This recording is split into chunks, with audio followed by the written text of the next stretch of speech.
Hey guys, and welcome back to my channel. It's your favorite ghost, and in today's video, I am going to narrate the prologue of a novel. It's kind of a cheesy love story by Lauren Morrill. Hopefully you'll enjoy it, and hopefully this will convince you to actually read the book. I was actually surprised that there is little to no recognition, and hopefully this will boost it up, because it's a good book, you guys. You should probably read it.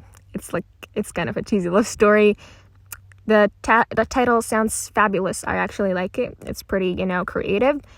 So, yeah, and let's get started. Hopefully, you sit down, relax, have a cup of tea, and listen to this. Let's get started. Again, I said it again. Let's go. It's Kind of a Cheesy Love Story by Lauren Morrill. For Jackson Pierce, you're hot and crusty. When the moon hits your eye like a big pizza pie, that's a mess. Not quite. Dean Martin. Prologue. I was born on the bathroom floor of hot and crusty pizza. My mother, not realizing that those stomach pains she'd been feeling for the last several hours were, labor, decided that she was craving a slice with pineapple and green olives and just had to have it. I wish I could blame that abominable combination on pregnancy hormones, but it's still her order to this day.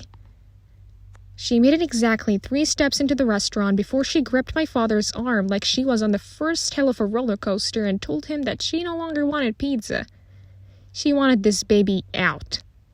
When my mother tells this story, and she tells it a lot, she leaves out the string of colorful expletives she let loose. But when my mom's not there, Dad likes to fill in the gaps.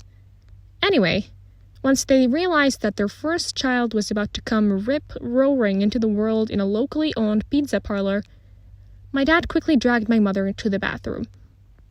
I don't know. It seemed like the place to go when your wife's about to give birth, is all he'll say by way of explanation, even though public restrooms don't exactly scream sterile. A pimply-faced employee named Jordan was the first person to spring into action, yanking one of the red and white checked tablecloths off a booth and sprinting after my parents, spreading it out on the floor. My mother lay down, and I, along with a metric ton of goo, made my appearance into the world. It all happened very quickly, which is how a teenage pizza cook ended up serving as midwife. The ambulance didn't even arrive for another 15 minutes, because no one thought to call 911 until I was already screaming from the floor of the accessible stall. When I finally arrived at the hospital, 7 pounds, 6 ounces, and smelling of garlic, there was already a TV camera waiting for me. Apparently, news of the incident had been picked up on a police scanner, so a plucky blonde local reporter by the name of Molly Landau had yanked her cameraman into the news van and raced to Brook Park Memorial Hospital.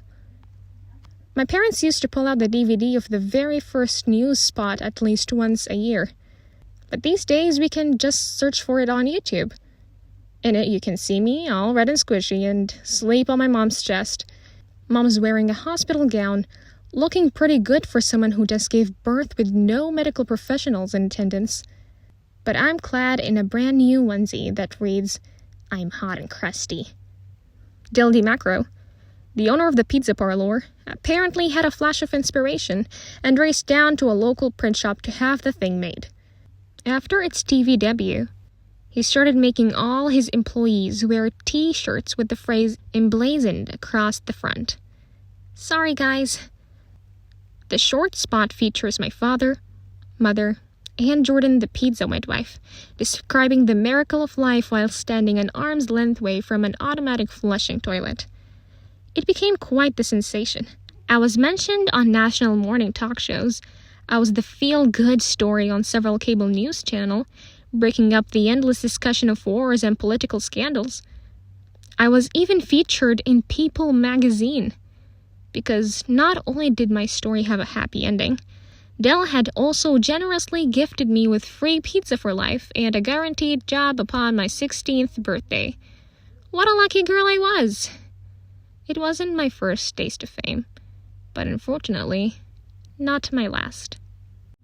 And that was it, guys. I hope you enjoyed this recording, or we can say mini part piece of audiobook, maybe, I don't know. Of course, all the credits go to the publisher and the writer and the organization and everything, of course. This is nothing official. It's just me, a reader, writer, / an inspiring voice actor, hopefully one day, that just wanted to, practice and have fun.